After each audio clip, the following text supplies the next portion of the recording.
As a result of the Great Chicago Fire, there were many new inventions. These inventions were useful for designing new buildings to rebuild Chicago.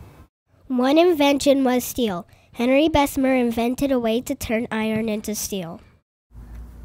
Henry Bessemer's invention of producing steel was so important because it helped the Sears Tower to be built. The steel held a lot of weight. I think the invention of steel was great. The Chicago Fire started at a barn in southwest Chicago. As a result of the Great Chicago Fire, there were many new inventions. These inventions were useful in designing buildings to rebuild Chicago. The fire quickly spread around Chicago. The Great Chicago Fire cleared the ground for a new city. Chicago was burned down in less than 24 hours.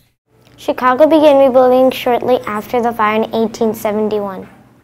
The fire was terrible. It's hard to imagine. A lot of people suffered for their family who died during the fire. Thomas Edison invented the light bulb.